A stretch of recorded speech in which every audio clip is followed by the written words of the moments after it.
mumastreets esocial media ima ndinoswera ndichiona kuti nyaya dziri kufamba sei. Vazukuruka ndine nyaya ndasangana nayo, ndati iyi ndotoitaura chete.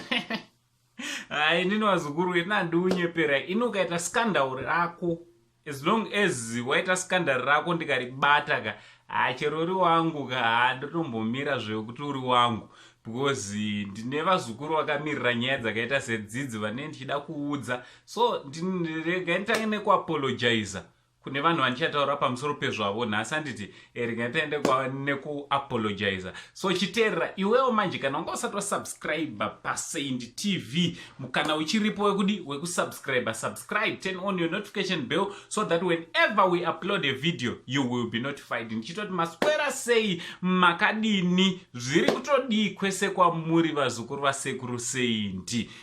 Nguva yanga yareba tisina kuonana, handiti sekuru vanga vambotiraka zororo bichana, asi aiwa tavepo zvakare full time tichikupai nyaya dzakasiyana siyana, handiti oye zvino tine tichiuya neumpo, tichienda panzvimbo tichikuratidzai vanhu vachona nezvavanenge ataura, tichinomubvunzisisawo, handiti also handiti tinoona kamuka video takaita video tane comments kitira tine tichiita each and every week, tinonzi mwana waGradys, handiti so ndaipinda pafirst pinned comment, hande ikoko tinodi hande tinoona zvakare. So vazukuru pana nonzi Pixipels, handiti channel yake mukaitsvaga yakanzi Pixipels. Musikana uyu anoshandirawo ari kuBulawayo, handiti anoshandira ari kuBulawayo. She's a YouTuber based in Bulawayo.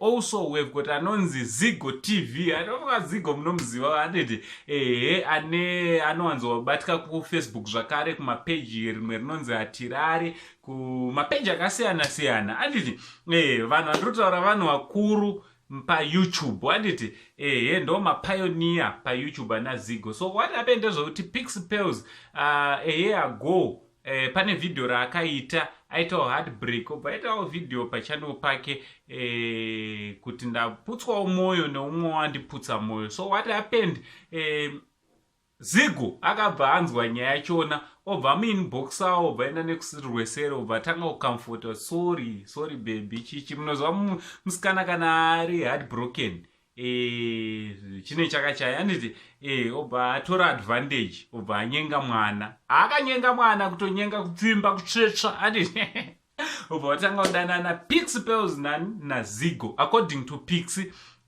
Anoti vakabva vatanga kudanana obva ipapo. So zvakazoitika ndezvekuti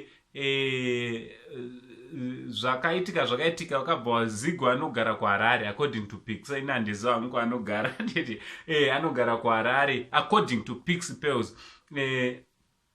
Akabva kuBulawayo achinoona Zigo, zvakaitika ndo zvakaitika, mimba turuturu.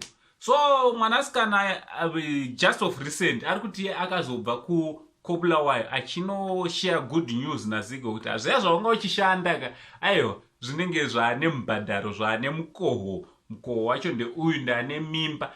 Zigo hanzi akujamuka, Zigo TV cheche hanzi ari kuti aiwe mimba nini, handina mimba, haisi yangu mimba iyo, but paita zvinhu, akaita zvinhu zvaanotoziva. So ameno ndo zvaitikawo kuYouTube kwedu kuno, handiti ameno munozvionawo sei kuti munhu akatora advantage here zvechokwadi yemuzukuru wangu, tora kuti munhu ari heartbroken obva muitisa mimba akuramba chete. Handizive iwo Pixar una vamwe rawedani navo vanozivikanwa Zigo, po Zigo angangorambeka kuti zvoni mimba ise yangu, pamwe ane zvimwe zvaanoziva zvaakambobata. Iwo Zigo pawaiita uchiitira mukati waifunga kuti zvichaenda nekupi?